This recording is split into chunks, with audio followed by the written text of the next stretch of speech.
రవి, వెళ్ళు ముందు ఇక్కడి నుంచి అన్నాను. నా గొంతులో అంత కోపం లేదు. నాకే తెలుస్తుంది. నా ముఖం ఎర్రబడింది.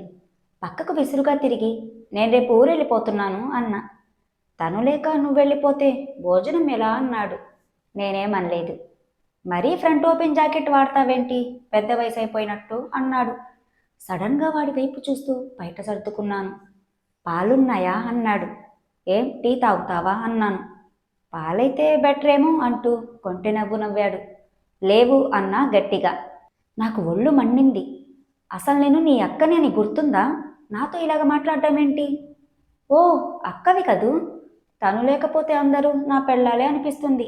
అయినా ఏమో, తనతో కంటే అక్కతో మాట్లాడితేనే బాగుంది. నిజం, ఎందుకో మరి అన్నాడు చిన్నగా. అదేంటి అన్నట్లు చూస్తే, ఏమో మరి, మాట్లాడితేనే ఇంత బాగుంది. ఓహ్, మాటల కన్నా చేతలైతే ఇంకెలా ఉంటుందో అన్నాడు. నేను కోపంగా చూస్తూ వాణ్ణి తోస్తూ, ముందెళ్ళసలు ఇక్కడి నుంచి అన్నా కోపంగా. ఎందుకంత కోపం అంటూ హాల్లోకి వెళ్ళిపోయాడు. మరుసటి రోజు సాయంత్రం వరకు ఏం మాట్లాడలేదు. ఆ రోజు సినిమాకి వెళ్దామా అన్నాడు. ఇంట్లో ఉండి బోర్ కొడుతుంది. సరే అన్నాను. ఏదో చీర కట్టుకోబోతే, హబ్బా, ఏదన్నా మంచి చీర కట్టుకోకూడదు, బయటికి వెళ్తున్నాం కదా అన్నాడు. నేను ఓరగా చూస్తే నవ్వుతున్నాడు. సరే పాపం, మామూలు చీరలో వెళ్తే తనకు నామోషేమో అనుకొని నవ్వుకొని షిఫాన్ నీలరంగు చీర, దానిపై తెల్ల జాకెట్ వేసుకున్నాను. తను మధ్య మధ్యలో పరీక్షగా చూడటం తెలుస్తూనే ఉంది. ఎందుకో కొంత సిగ్గు, ఇబ్బందిగా ఉంది. ఇదివరకెప్పుడు లేదు ఈ ఫీలింగ్. బయటకు వచ్చాక స్కూటర్ రిపేర్. తనలో విసుగు. మానేద్దామా అన్నాడు. వద్దులే, బస్సులో వెళ్దాం అన్నాను. అబ్బా, బస్సులోనా అన్నాడు. ఏం పర్వాలేదు అన్నాను. వచ్చేటప్పుడు ఆటోలో వద్దాం అన్నాను. సరే అని బయలుదేరాం. బస్టాండ్లో నుంచుంటే చాలాసేపటికి కానీ బస్సు రాలేదు. చాలా రద్దీగా ఉంది. దాంతో తను కూడా లేడీస్ డోర్ వైపు నుంచే ఎక్కాడు. వెనక్కు సర్దుకొని ఇద్దరం మధ్యలోకి వచ్చాము. కష్టంగానే ఉంది. తనలో చిరాకు. హబ్బా, రేపు వెళ్దాం కదా, టైంకి స్కూటర్ కూడా పాడైపోయింది అన్నాడు. వీడికిప్పుడు ప్రతిదానికి చిరాకే అనుకొని ఏం మాట్లాడలేదు. మిగిలిన వాళ్ళు దాటుకొని వెళ్తుంటే వెనక్కి జరిగాను. నా ఇబ్బంది గమనించి కొద్దిగా పక్కకు వెళ్ళి ఇటువైపు నుంచో అంటూ తను ముందు కొద్దిగా పక్కకి జరిగాడు. దాంతో తన ముందు ఎడమ పక్కగా సీట్ రాట పట్టుకొని కొద్దిగా ముందుకు వాలి నుంచున్నాడు. బస్ కుతుపులకి తను అప్పుడప్పుడు ముందుకు పడుతూ ఒక చేత్తో బ్యాలెన్స్ చేసుకుంటూ ఉన్నాడు. కిటికీలోంచి బయటకు చూస్తున్న నాకు సడన్గా అనుమానం వచ్చింది. కొద్ది క్షణాలు షాక్ తిన్నట్లు ఉండిపోయాను. నిజమా కాదా నా అనుమానం అన్న సందేహం మరోసారి ముందుకు తోలినప్పుడు గుండె గొంతులోకి వచ్చిన ఫీలింగ్. శరీరం సన్నగా భయంతో వణుకుతుంది. ఏమనాలో తెలియని పరిస్థితి. అలా ముందుకొచ్చినప్పుడు కావాలని చేస్తున్నాడా అనే అనుమానం నివృత్తి కోసం కొద్దిగా పక్కకు తిరిగి చూశాను. ఇద్దరి కళ్ళు కలిశాయి. నాకు అర్థమైనట్టు తెలిసి ఇబ్బంది పడి కొద్దిగా అదో రకమైన స్వరంతో బస్ కుదుపు అంటూ నానుస్తూ మాట్లాడుతుంటే చురుగ్గా చూసి తల తిప్పుకున్నాను. నాకు కోపం వచ్చిందని అర్థమై ముందుకు వంగి, ఏం చెయ్యను, సారీ, బస్ కుదుపులు, వెనక్కి వెళ్ళడం కుదరడం లేదు అన్నాడు. నేను తల వెనక్కి తిప్పలేదు. అలాగే ముఖం ఎర్రగా చేసుకొని బయటికి చూస్తున్నాను.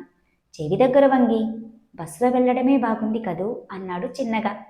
తన వంక విసురుగా చూస్తే కొంటెగా నవ్వుతున్న తన కళ్ళు నాకు పరమ చిరాకుగా ఉంది అన్నా.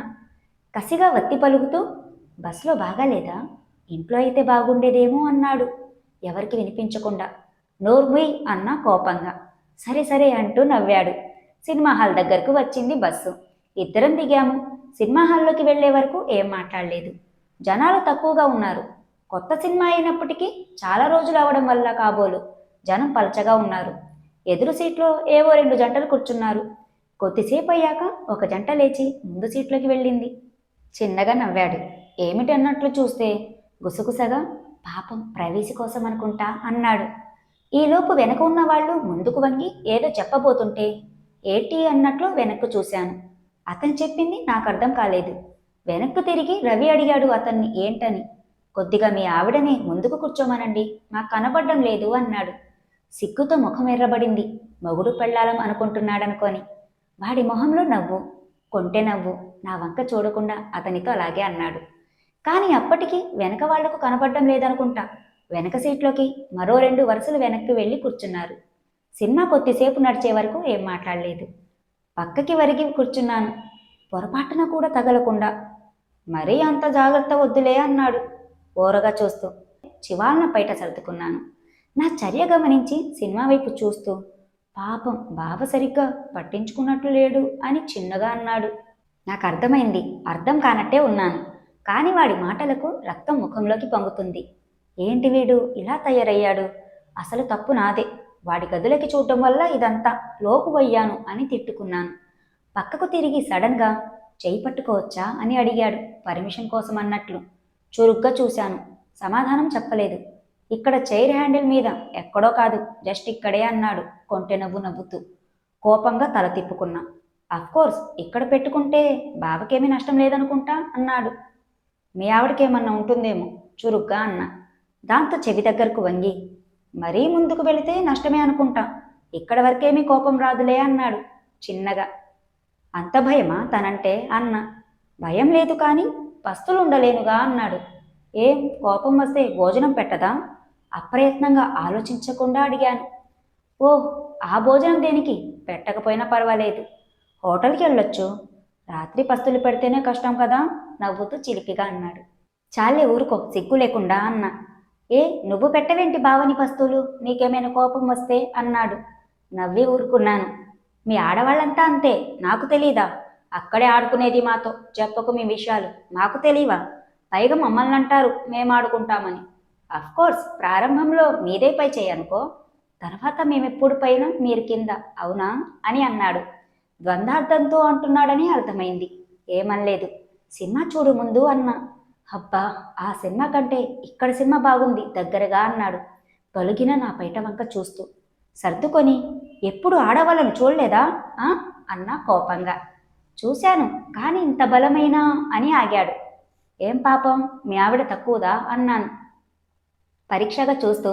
తను బలమైందే గాని ఇంత సూటిగా సవాలు చేస్తున్నట్లు అని ఆపేశాడు. ఊరుకో, ఏమిటా మాటలు, తప్పు అన్నా చిన్నగా. తప్పే, కానీ ఎందుకో ఇలా నీతో మాట్లాడుతుంటే కొత్తగా వెరైటీగా ఉంది అన్నాడు చిన్నగా. నేనేమనలేకపోయాను. చేయి పట్టుకోవచ్చా అన్నాడు మళ్ళీ. పట్టుకున్నావుగా, మళ్ళీ ఎందుకు? అర్థం కాక అన్నాను. నవ్వి ఎక్కడైనా అన్నాడు. ఊరుకో, సిగ్గులేదు. ఎందుకు అన్నాడు. అక్కని అన్న విషయం గుర్తుందా? అక్కవి కాబట్టే ఈ చనువు, వేరే వాళ్ళని అడగాలనా? అర్థం చేసుకుంటావని అన్నాడు. ఏమైంది నీకు? ఎప్పుడు లేంది ఇలా మాట్లాడుతున్నావు? ఎప్పుడు లేంది నీకు తమ్ముణ్ణి చూడాలని ఎందుకు చూడాలనిపించింది అన్నాడు. ఒకరి మీద ఒకరికి అలాంటి కుతూహలం ఉంటుంది, అతి సహజం. ఏదో పొరపాటున అలా చూసినందుకే ఇలాంటి మాటలా అన్నా. నీ కుతూహలం తీరింది, మరి నా సరదా? ఏం సరదా? నువ్వు చూసేశావుగా. అయితే అదే నిన్ను చూడాలని. బుద్ధి లేదు నీకు, లేకపోతే నాకు లేదు. ప్లీజ్ అలా మాట్లాడకు అన్నా. ఒక్కసారి చూపిస్తే సరిపోతుంది, ఇంకా కుతూహలం ఉండదు. తప్పు, అలా మాట్లాడకు ప్లీజ్ అన్నా. తప్పే తెలుస్తుంది, కానీ కోరికను ఆపుకోలేకపోతున్నా. ఒక్కసారి చూడాలని ఉంది. తప్పే, కానీ ఎలా ఉంటుందో చూడాలని అన్నాడు. తప్పురా అలా అడగడం అన్నా.